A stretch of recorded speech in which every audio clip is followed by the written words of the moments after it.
Jo crec que la deuda privada, cadascú i jo personalment no m'endeutaré, procuraré no endeutar-me perquè és una cosa que em fa por, simplement, perquè ja he vist molta gent que s'ha enganxat els dits amb deudes. Jo diria que la deuda és dolenta. En teoria hauria de ser sempre dolenta, perquè tu no hauries de deure diners a ningú. Els bancs més val no deure'ls gaire cosa. És la meva filosofia. És dolenta. Deus a alguna persona, estàs depenent. Li deus diners, té poder sobre tu. A tenir deutes amb la gent, a mi no m'agrada personalment. A mi no m'agrada anar darrere la gent que em donin res. I no m'agrada que em vinguin a mi perquè els hi deu. Per tant, considero que la deuda és dolenta. Per mi, no. O sigui, per mi, com a persona, no. Més dolenta. Perquè et genera uns interessos que al final acabes pagant més del que hauries pagat si no tinguessis aquesta deute. Si jo no sé gestionar un deute, és millor no tenir deute. A mi em posaria nerviós el deute com a persona, però segurament en altres contextos econòmics potser és bo endeutar-se, però no ho sé. La dolenta és la que estàs financiant actius que no et donen diners, o sigui, passius que no et donen diners. Deute dolent és aquell que supera les teves capacitats de poder-lo liquidar. Bueno, el deute és bo i és dolent en funció de com es gestiona.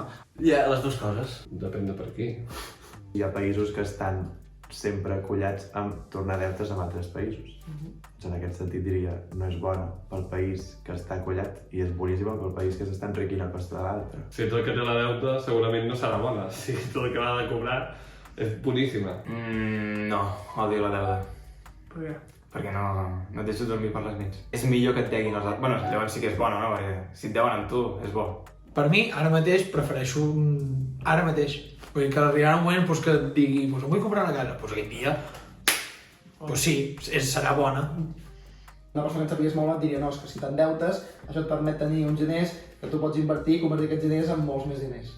Sí, això està clar, però no ho facis si no saps com fer-ho. Hi ha deute bo i deute dolent, no? I deute bo és aquell que pots liquidar en un termini de temps molt curt. La deuda és bona, és la que et permet créixer financerament. La deuda és bona. No passa res si deus a algú un préstec, si l'estàs devent. Sí que aniran creixent si tens uns interessos posats, però és bo perquè aquest deute el pots reinvertir i tens un benefici per després tornar aquest deute. El deute públic trobo que és correcte, vaja. Trobo que no està malament, que és endeutar-se públicament.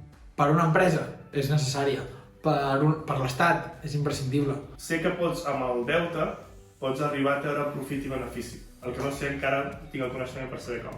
El deute al final el que fa és exagerar, és un palanquejament. Llavors, si tu realment estàs tenint unes bones inversions i saps treure un bon rendiment al teu capital, endeutar-te de manera controlada doncs et pot servir per fer créixer encara més aquests beneficis. El problema a nivell d'estat i de governs i d'institucions internacionals i tot això és que viu un model on la deuda forma part de l'equació.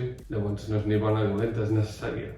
Ja s'ha acabat el vídeo, però ara ve la part més important i és que tu em donis la teva opinió a la pregunta que he fet. Deixa'm un comentari. De fet, també, si vols que faci una entrevista amb tu i que vinguis a xerrar aquí amb mi d'alguna temàtica relacionada amb l'economia, fes-m'ho saber. I important, que me n'he oblidat. Recorda subscriure't, donar-hi un like i comentar sobretot la teva resposta. Bastant important, si no me n'oblido. Ens veiem al proper.